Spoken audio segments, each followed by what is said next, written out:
Back to the news with Gene Valicenti. It is Monday, August 10th. It's Victory Day here in Rhode Island, and we are the only state that still celebrates it. Arkansas dropped the holiday back in 1975, so now it's just us, just Rhode Island, that's celebrating Victory Day.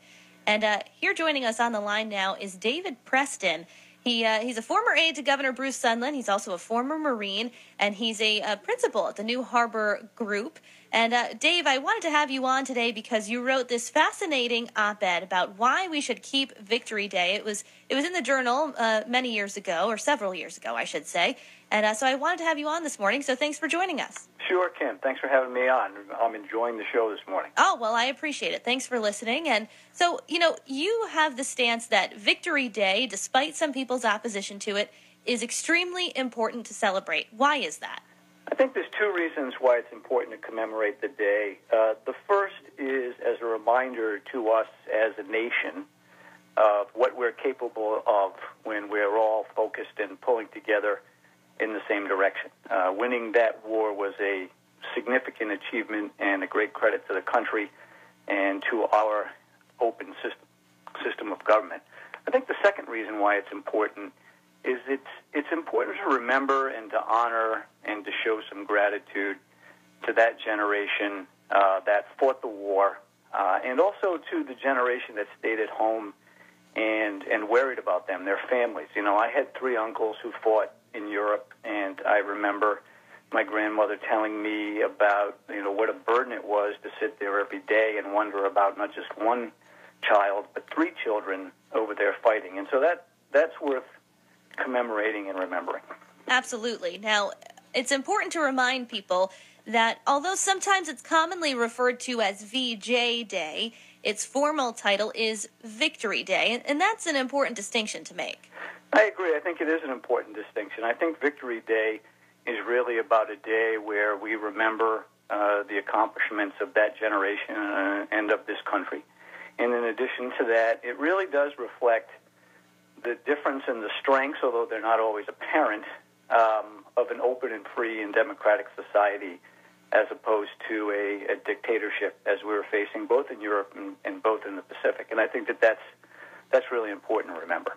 Now, some people might say that Victory Day is insensitive, or some might even go as far as to say it's racist. And what you wrote in your op-ed, which I believe, was it last published in 1995? Was that when it... that was published on the 50th anniversary of the Victory, so it's 20 years old now, but it's held up pretty well. I think so. And in it you write, sadly, Victory Day exists in an era when the politically correct worked tirelessly to transform the noblest achievements in American history into vanilla ice cream made from skim milk, lest we offend the delicate sensitivities of the victims du jour. What did you mean by that?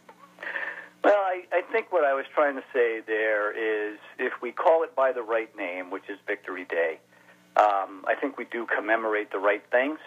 Certainly, I'm not going to quibble with what folks in that generation call it. Mm-hmm. But if you look at Japan today, largely because of our efforts after the war, it's a free, open, democratic society. They have been a great ally of ours for 50 years, certainly one of the bulwarks in the Pacific during the Cold War.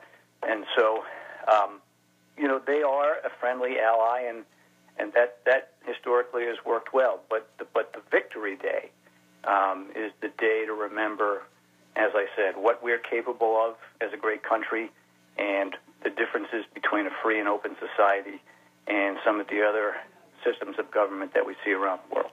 Absolutely. And another interesting piece of this op-ed that you wrote that I wanted to just read aloud here was that the controversy surrounding Victory Day is really a question about what it is that we intend to remember on the second Monday in August. And obviously this was back on the 50th anniversary of the day, but you said we can best honor the day by remembering that once there was a great nation made free by the blood and sweat of ordinary men and women who came together to defeat evil and to win a great victory. So today we should be focusing on that and not sort of the the political correctness of the day.